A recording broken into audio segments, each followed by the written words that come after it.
And the first way that we're going to find, or not area, sorry, volume. The first way that we're going to find volume on a coordinate system is with the cross-section or the slicing method, right?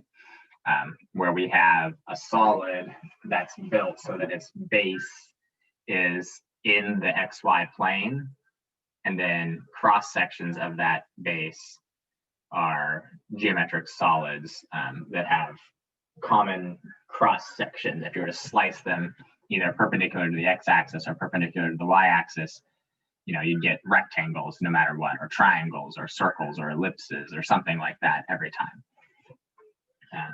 So the method that we're going to use for this is first we're going to sketch the cross-section, find a formula for the area of that cross-section, and then just integrate across whatever piece we're looking at and figure out what that volume is.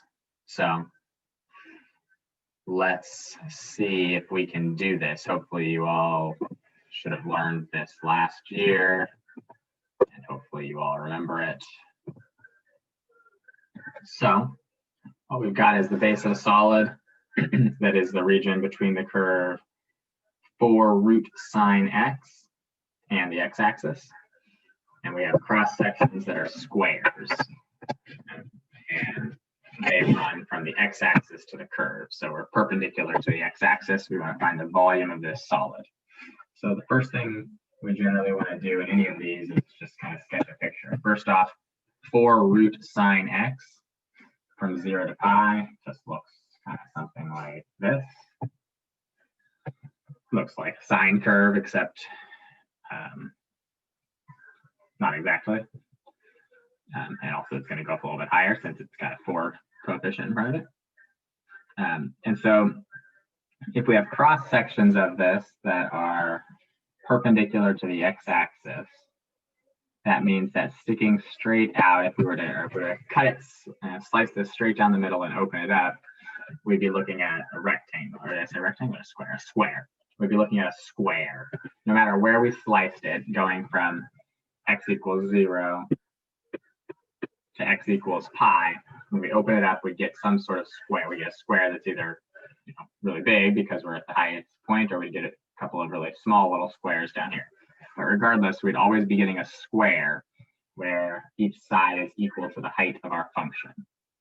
So we'll call this our y value, and if that's y and it's a square, that's also y squared. That's also y, so our area ought to be y squared. And our y value is just 4 root sine x, so our area ought to be 4 root sine x squared. Everybody good so far with that?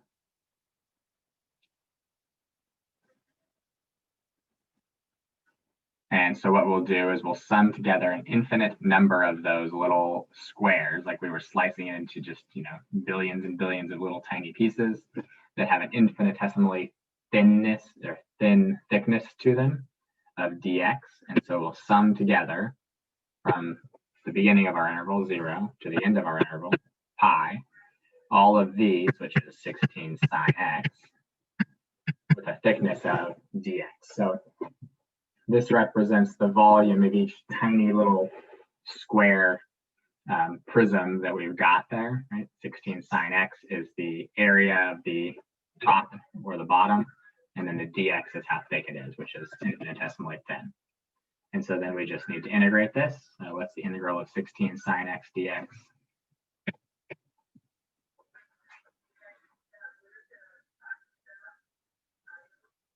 Ought to be what?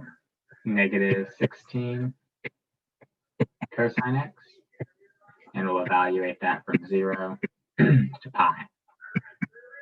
And what is the cosine of pi?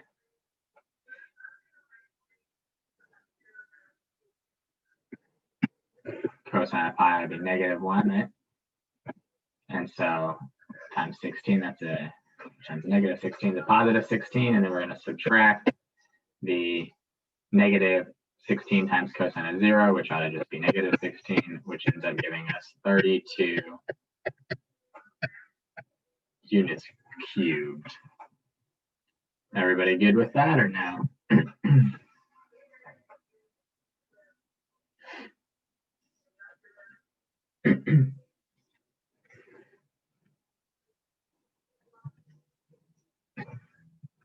All right, let's do another one. We're going to use the same function just because why not? And now, instead of having cross sections that are squares, if we cut it open, we're going to have cross sections that are equilateral triangles. And once again, the bases are going to run from the x-axis to the curve. So that's going to tell us that this is perpendicular to the x-axis, which means we need to do everything in terms of x. If it was perpendicular to the y-axis, then the variable we'd use for everything would be y. We'd have a dy attached to it. But since it's perpendicular to x, again, we'll just do it in terms of x. So here's our function. Wasn't very good. Let's try again. There's our function from 0 to pi, and we're going to have an equilateral triangle sticking out of there. That was horrible. An equilateral triangle sticking out of there, so that no matter where I slice it, it's an equilateral triangle.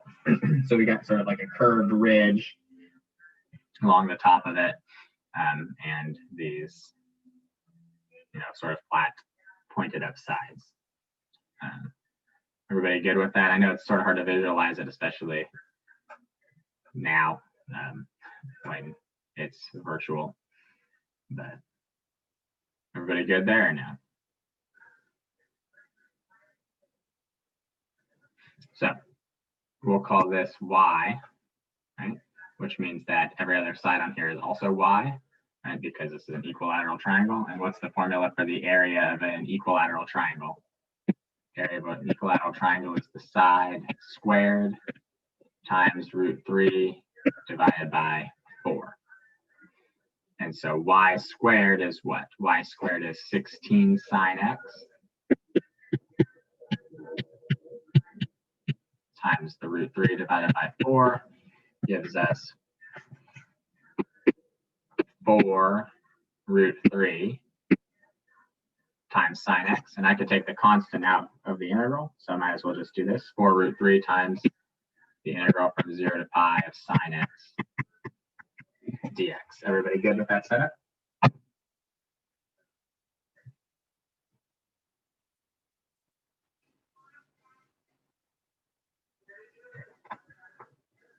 Hopefully so. And now when we integrate, the integral of sine is negative cosine, so we got negative 4 √3 cosine x, and we'll evaluate that from 0 to pi.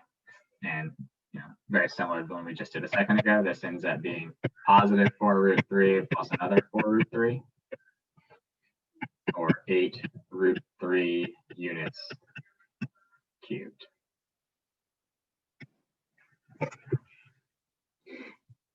Good or no?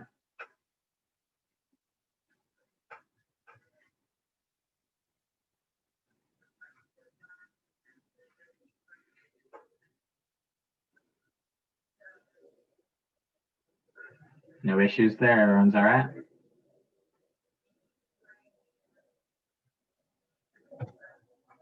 Okay. All right. We're going to use a different function now. Now we're just going to use the y equals sine x function. And now the perpendicular sections to the x-axis are semicircles. And for some reason, whenever I throw out semicircles, people start to mess it up. So let's take this one a little bit slowly here. We're doing one arch of the sine curve. So y equals sine x looks pretty similar to what we had before. And we've got semicircles, no matter where we are. If we slice it open and open it up, the faces that we're looking at are semicircles. So first off, what's the area of a semicircle?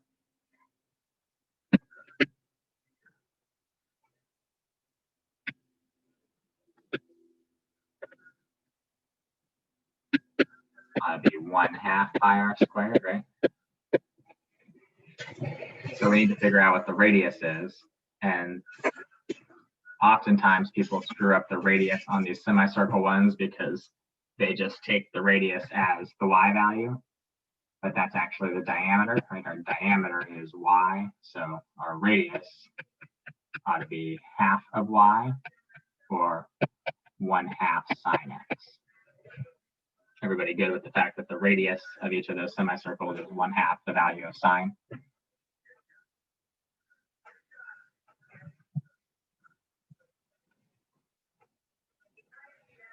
Okay, so if we square 1/2 sine x, that's going to give us 1/4 sine squared x times the 1/2 is going to be a 1/8 pi times sine squared x. Everybody good there? And are we going to be able to integrate sine squared x without adjusting it slightly? Nope, we'll have to use the power reducing formula, which ought to give us 1/2 of the 1/8 pi, so that'll be 1/16 pi times 1 minus cosine 2x. So now that's a formula that we should be able to integrate pretty easily. And where are we going to integrate it from? We're going to integrate it from 0 to pi again in this case. So we can pull the pi over 16 out in front if we want, integrate from 0 to pi of 1 minus cosine 2x dx. And that ought to equal what? Pi over 16 times x minus 1/2 sine 2x. All evaluated from 0 to pi. Good or not good?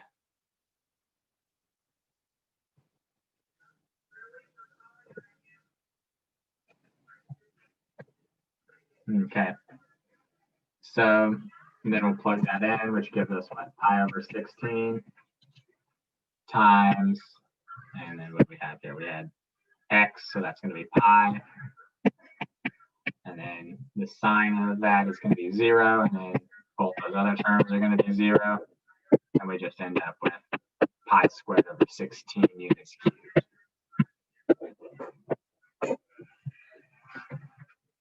Any issues there? Any questions there? Let's do one more of these. If everyone's good. Everyone good?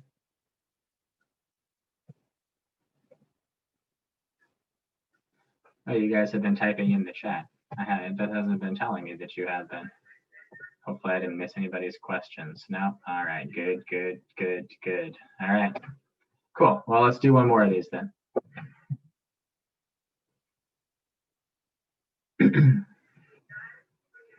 We've got the base of a solid is now the disk that's formed by x squared plus y squared is less than or equal to 1. So basically this disk that's a circle of radius 1.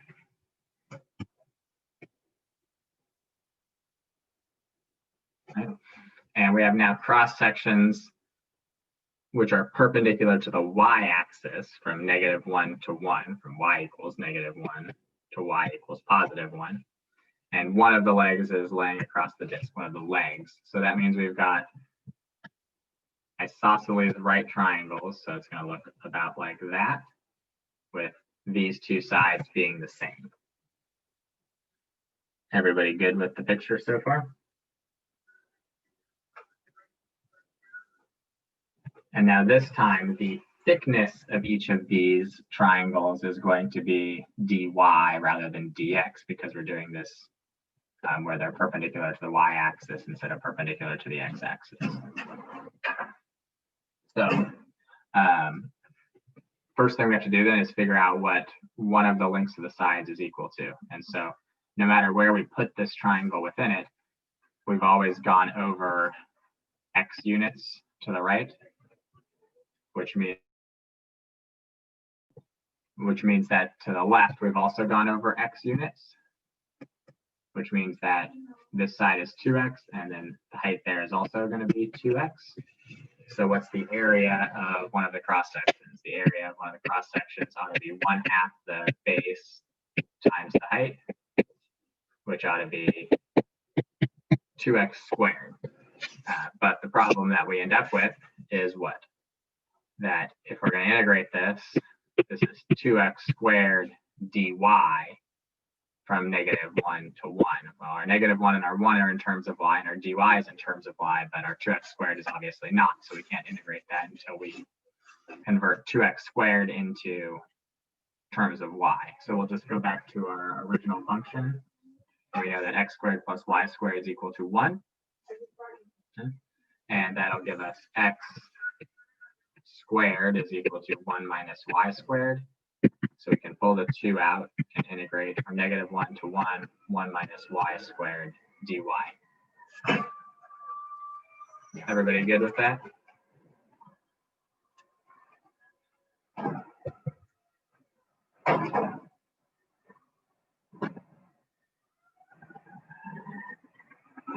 All right, so now we'll just integrate. We'll try to give us 2 times y minus y cubed over 3 from -1 to 1. And what does that give us? It gives us 2 times 1 minus a third minus -1 plus a third. And both of those end up being, this is a 2/3, this is a -2/3, but it's minus -2/3. So that's 2 times 2/3 plus 2/3, or 2 times 4/3, or 8/3 units cubed. Any questions or issues with that? No, they're in your store.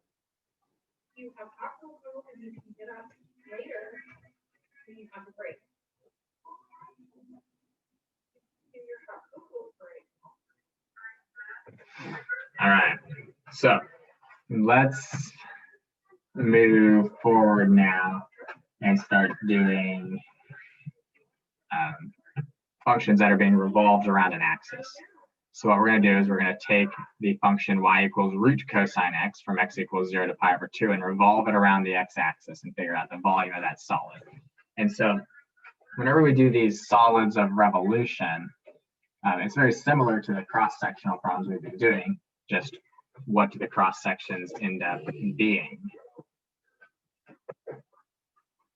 Cross-sections should end up being, hopefully whoever's typing in the chat said circles. Hopefully. Oh, good. Yes, Adrian, circles. Cool. So cross sections are circles, and we know that the area of a circle is always pi times the radius squared. So all we need to do is figure out what is the radius of each of these cross sections. Well, in this case, our radius is just going to be the value from the x-axis to our function, right? It's just going to be our y value.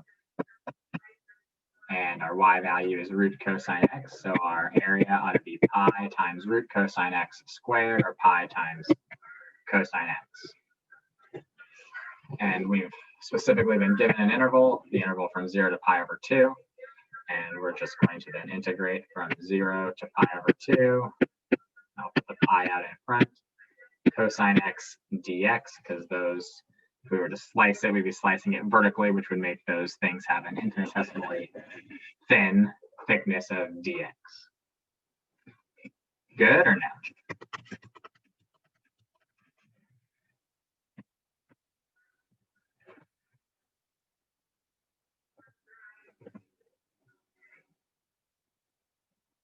Okay, so our integral of cosine, once again, is just going to be sine. So we've really got pi sine x here. Pi sine x evaluated from 0 to pi over 2. And that's going to give us pi times the sine of pi over 2, which is 1, right? So just pi, and then minus pi times the sine of 0, which is just 0, or pi units cubed. Good or no?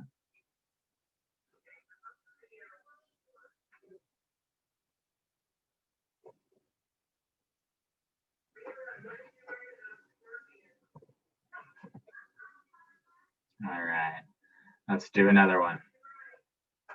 We've got the function 2 plus x cosine x and we've got the region between that and the x-axis from negative pi over 2 to pi over 2. And we're going to revolve that around the x-axis to make a solid. So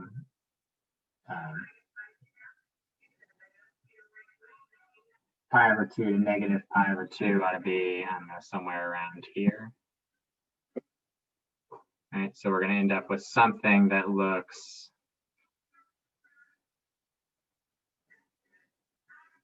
that wasn't very good. Something that looks like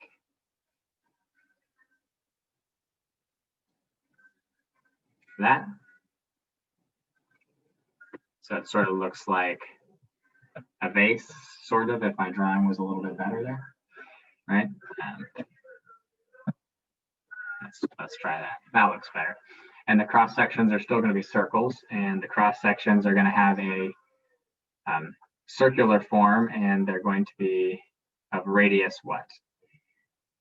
Our radius will just be the value of our function. So this ought to be pi times the integral from negative pi over 2 to pi over 2 of our radius 2 plus x cosine x squared dx.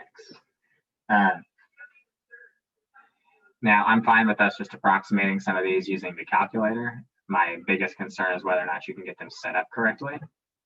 You all feel like you could integrate 2 plus x cosine x squared on your own if you needed to without a calculator? Or should we do that?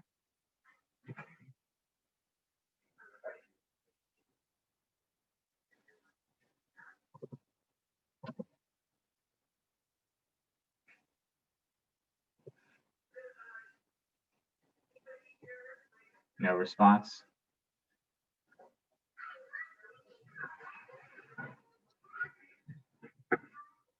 How would we integrate that if we needed to?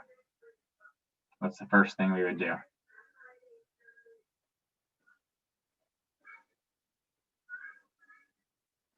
We distribute it out, right, and have 4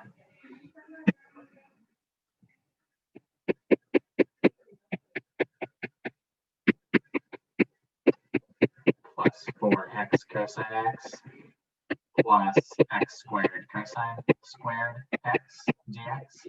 And it'd be a little bit of a pain, but 4x cosine x we could integrate using integration by parts. And x squared cosine squared x, we'd have to turn that into 1/2 of 1 plus cosine 2x. And then we could do the x squared cosine 2x part by parts. And then just the x squared over 2 part could just be integrated normally. But I think we're probably good with that. Everybody feel like they're okay with doing that or no?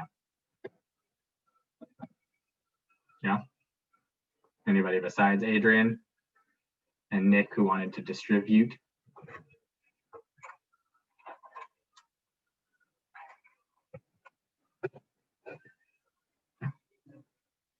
So what does that come out to be approximately?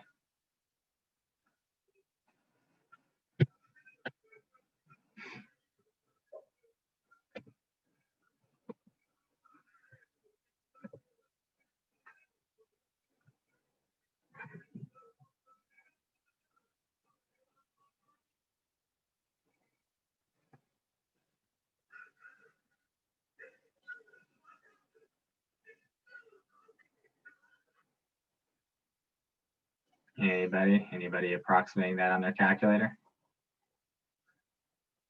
And don't forget the pi out in front. All right. Anybody else agree with Nick that we should only round to 2 decimals?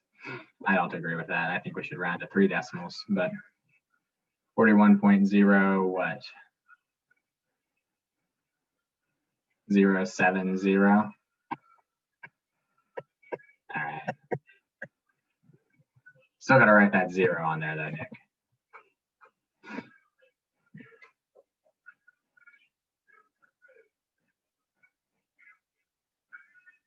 Everyone good or no? All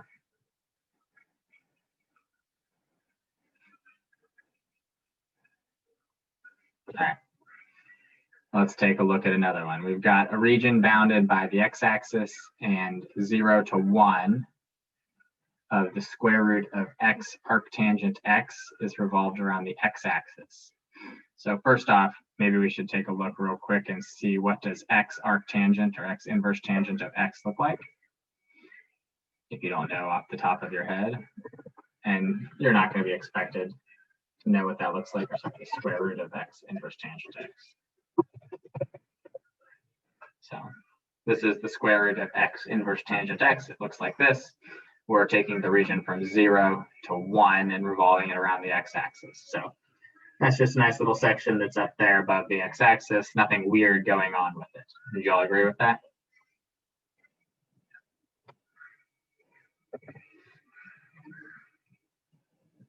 So we could sketch it if we wanted to. Looks like that. We're taking the region from 0 to 1 and revolving that around, giving us circular cross sections with an area of pi times the radius squared, with r equal to root x arctan x. So what does that give us? It gives us pi times an integral from 0 to 1 of x inverse tangent of x dx. And first off, how would we integrate this if we needed to by hand? We'd want to do it by parts, right? With u equal to x and dv equal to the inverse tangent of x. Or you could do it the other way with u equal to inverse tangent of x and dv equal to x. It'd work either way. With any luck, you remember what the antiderivative of inverse tangent of x is from when we did it on an assignment. But if not, that's okay. It's not too difficult to do. But for now, we'll just approximate it. So what does that come out to be?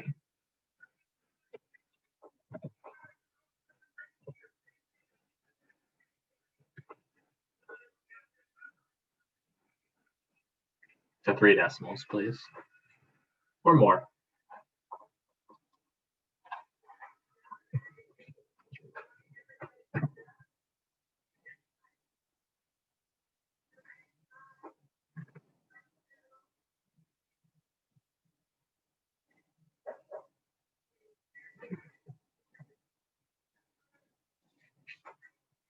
.897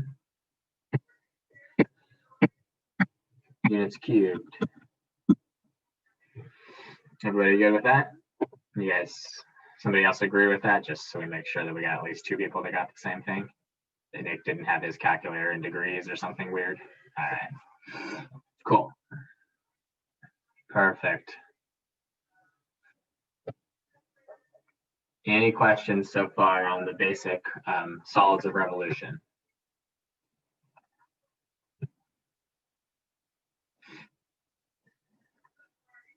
Cool. All right. Now, sometimes we may not have the entire region that we're revolving pressed up against the axis that we're revolving it around. So in this case, we've got y equals x and y equals x over 2, and bounded by those 2 lines and the line x equals 5, and we're going to revolve it around the x-axis.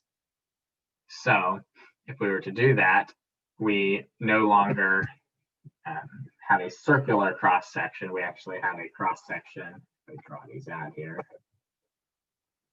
I'll draw that a little further. We have these cross sections that end up being, that was really poorly drawn, that end up being these discs, right? We end up with cross sections that look like this. We've got, washers is what we usually call them, right? With a circle with another smaller circle cut out of it. And so that ought to be pi times the outer radius squared minus pi times the inner radius squared as the area of each of those cross sections. And then whether we're doing it in terms of x or in terms of y, we'll have a dx or a dy, and that'll help us figure out our 2 radii. Everybody good with that conceptually?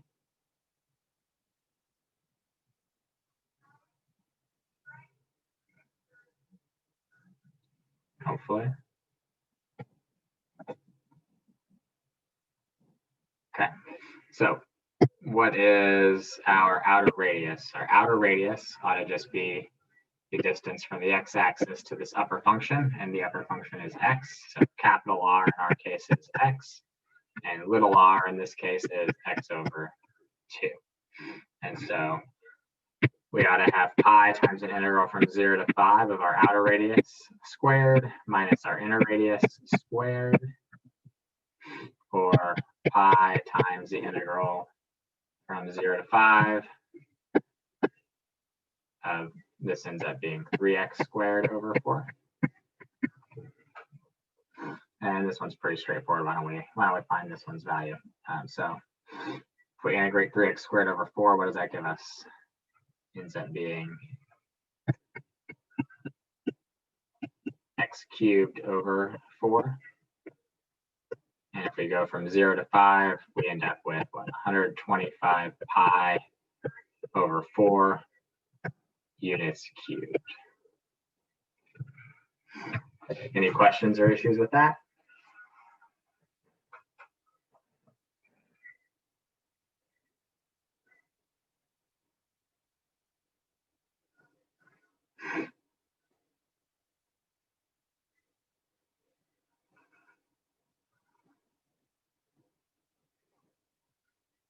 All right, let's do another one. Now we're looking at y equals cosine x and y equals sine x and revolving it around the x-axis to form a solid again. So first off, if we're revolving this region around the x-axis, we're not going to have our entire region pushed up against the axis we're revolving around, right? It's not entirely pushed up against the x-axis. So when I revolve this,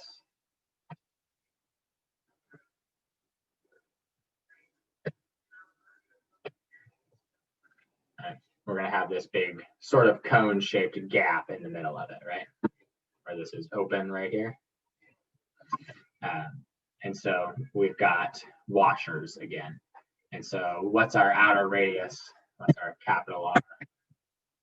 It's the upper function, which in this case is cosine. And our little r, our inner radius, is the smaller function, which is sine x. Everybody good so far with that?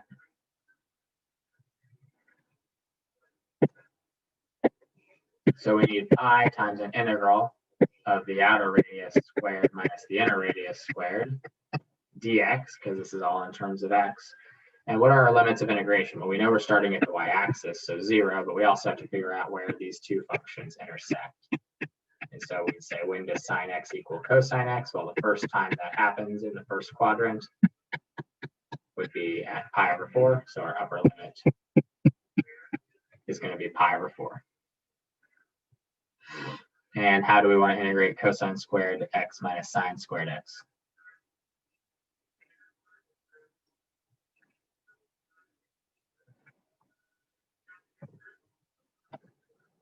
Yeah, so two options. One is to do power reducing for both of them, but that's a little bit of extra work. We hopefully just recognize that this is cosine of 2x. And if we integrate cosine of 2x, what do we get? We get pi times 1/2 sine 2x, evaluated from 0 to pi over 4, which gives us pi times 1/2 of the sine of pi over 2, which what's 1/2 of the sine of pi over 2? Sine of pi over 2 is just 1, so that's just a half, and then minus 0. And we end up with pi over 2 units cubed. Everyone good there now?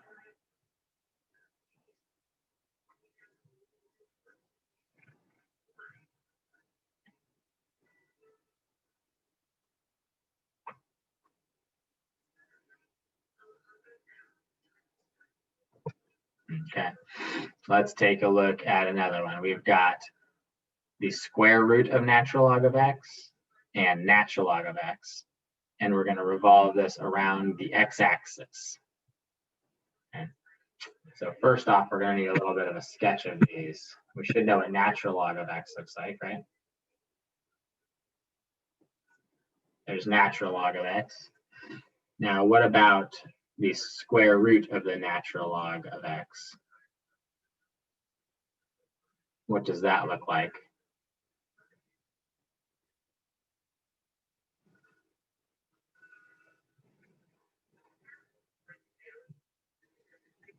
What should that look like?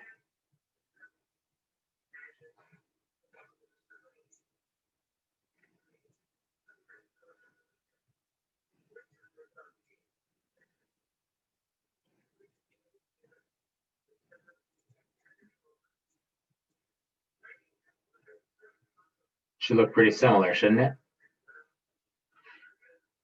We should know that they intersect each other when the square root of ln x equal ln x. There should be two places. When x equals 1, right? Because then they're both 0. And when x equals e, because then they're both 1. Okay. And so if the value between 1 and e is between 0 and 1, when I square root it, numbers between 0 and 1, when you square root them, actually get larger. So from 1 to e, square root of natural log of x is going to be larger than natural log of x. Everybody agree with that or no?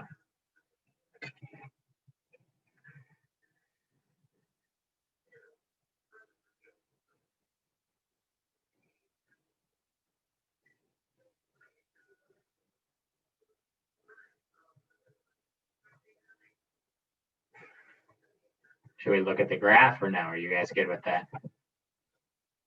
Nobody's really saying anything. Let's take a look at the graph.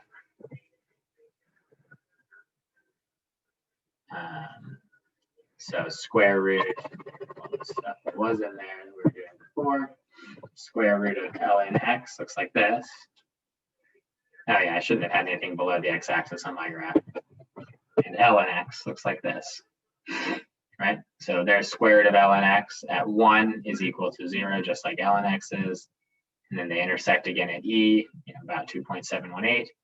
And the root ln x is larger than ln x on that interval because the values of ln x are less than 1 but greater than 0. So when you square root them, they get larger. Does that help, Nick, or no? Yeah, that makes sense. All right.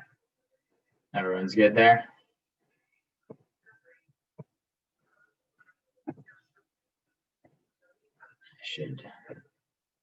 I should make my graph better here, though. I shouldn't have had. I don't know why I was thinking it would be okay to put that stuff down there, but it's not. So it looks more like that. All right, so now what's our setup going to look like? Our upper function is root ln x, and our lower function is just ln x. So we're going to integrate from 1 to e, pi times the outer radius,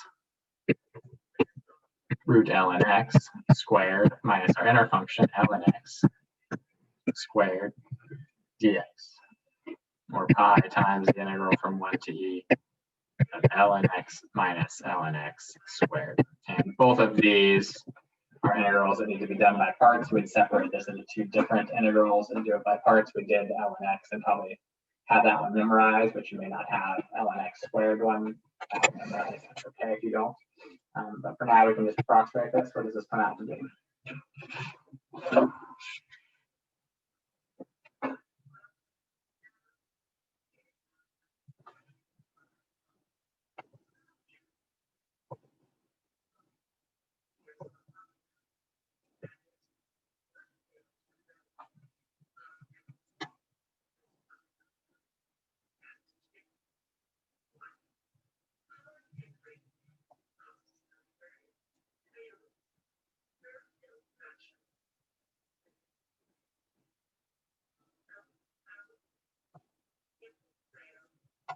Anybody? What do you guys get? Don't forget the pi out in front.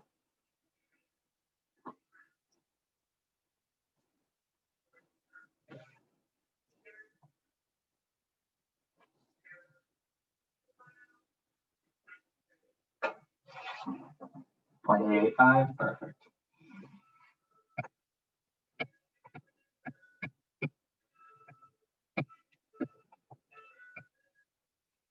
Everyone feel pretty good about that? Like that's not too bad?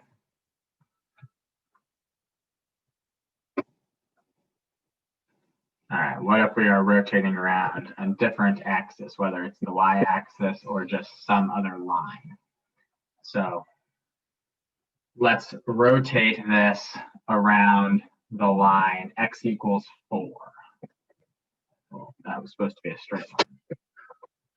That's not good either. That's better. We're going to rotate around the line x equals 4. And so we're going to end up getting something. I can't draw. There we go. It looks something like that, like a little chocolate chip or something.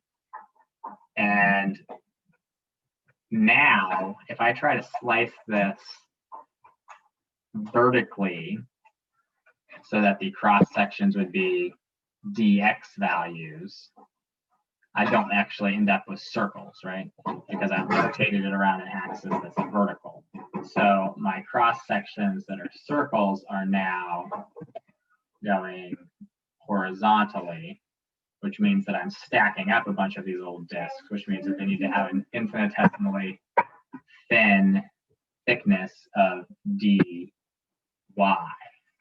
And so we're going to have to do everything in terms of y. We're going to do pi times an integral from the lowest y value, which is 0, to the highest y value, which if we plug in x equals 4, that highest y value is 3, of our radius squared. And so how do we figure out the radius?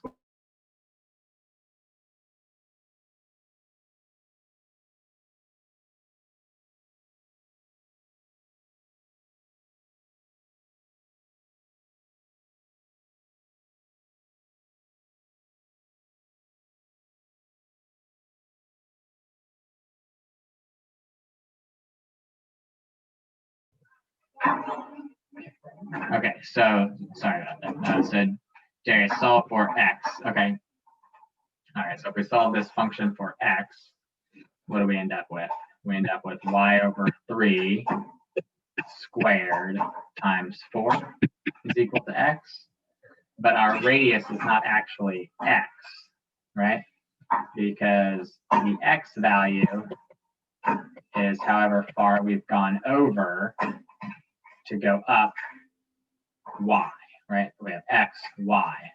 And so this section here, which is actually our radius, ought to be 4 minus x. Yeah, exactly. Everybody good with that? So our radius is 4 minus x squared, but like we said, it's got to be done in terms of y. So we'll adjust this and make this pi times an integral from 0 to 3 of 4 minus, and what is that? 4y squared over 9 squared dy. And I have the utmost confidence in your ability to distribute 4 minus 4y squared over 9 squared out and integrate it. So let's just approximate it on our calculators.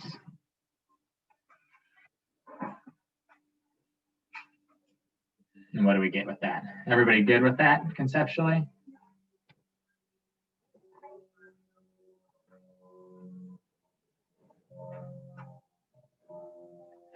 And what do you get when you approximate it? Yeah, Darius, we'll go back and talk about it. So the 4 minus x is the radius of each of these discs, right? Every disc that I draw, I'm going to draw another one on here. Let's suppose I drew this one here. To find the correct y value, we've got to go over x units, right? So I can't, I start here and go over x. So my radius is not this distance. My radius is actually the other distance. And since it's from 0 to 4, that distance is 4 minus x on each side of this. So 4 minus x here and 4 minus x here to go over another x to get to the end. Does that make sense, Darius? Okay, cool.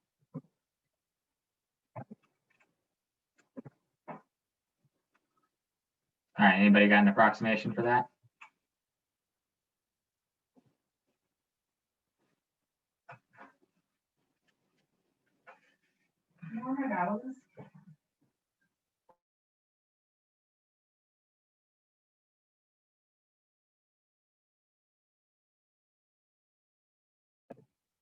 Anybody agree with Nick with 80.425? I'm writing that down, so you better be right, Nick. All right, Cool. 2 people confirmed that. All right. We doing all right with volume so far?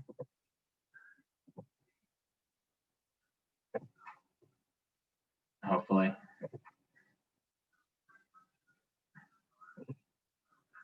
All right, let's do another one. We've got the region between the x-axis and then y equals ln x and x equals e, and we're going to revolve it around the y-axis. So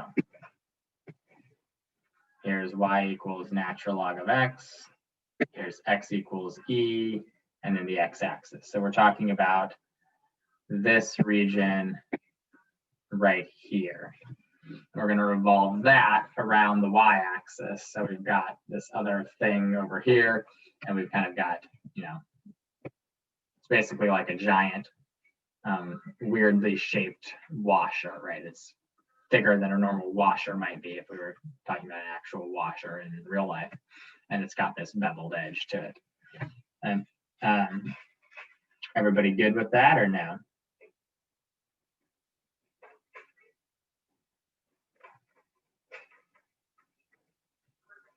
So if we're revolving around the y-axis, each of these washers that we end up with,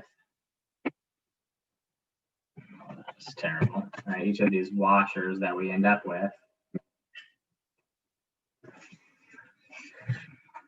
have a outer radius of what value?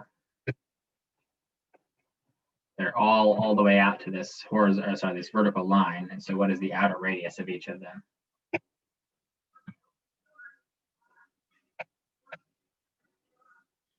It ought to be E, yep. And so our outer radius is E. And what about this inner radius from here to here? How far have I gone to make this inner radius?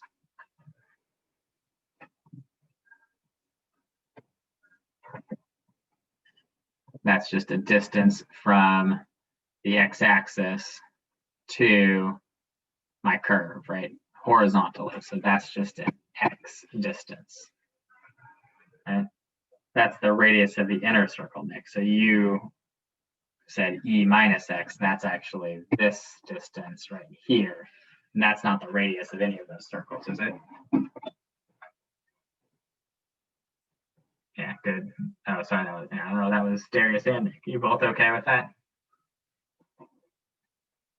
Yeah, so be careful on those. Make sure it's the radius of the circle. That's why I think it's good to draw the circles on there, because then hopefully you'll see that E minus x value is not a radius.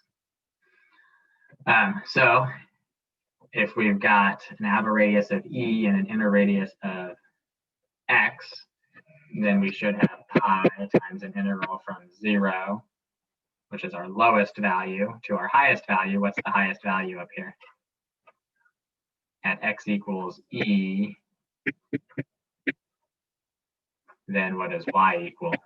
Y equals 1. So we're going to go from 0 to 1, and we've got E squared minus x squared. But like we said, we're doing this all in terms of y. So we're going to have to replace that x with something in terms of y. Everybody good with that so far?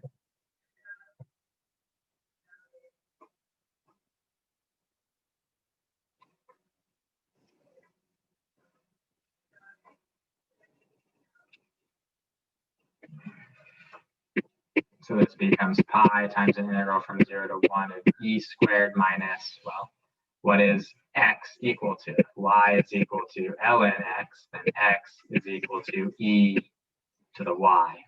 So this is E squared minus E to the y squared dy, or pi times the integral from 0 to 1 of E squared minus E to the 2y. And just to be careful about this, we're gonna approximate it again. But we should be able to integrate E to 2y pretty easily. But what is the integral of E squared dy? Remember that E squared is just a constant. So the integral of a constant is just that constant times the variable. So the integral of E squared itself should just be E squared y. If we were doing this by hand, but we'll just approximate it.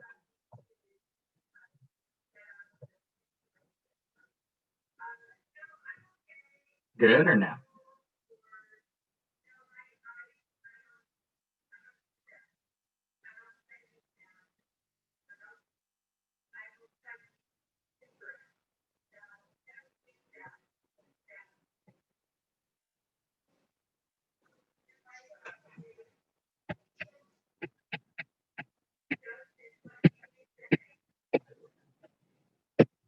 All right, okay, confirmation. Two of you got the same thing. Good or no? Everybody all right with that?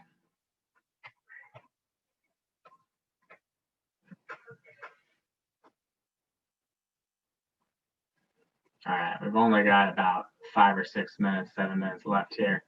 I'd like to talk about shells, but I don't think we're going to have enough time for me to do it justice, and that's what people always seem to have trouble with. So I'd rather have a little bit of extra time tomorrow to do that, and then we can talk about arc length the second half tomorrow, or the last 3/4 of the class tomorrow. So I think we'll stop there, even though we got still about 7 minutes to go. Anybody have any questions on the volume stuff?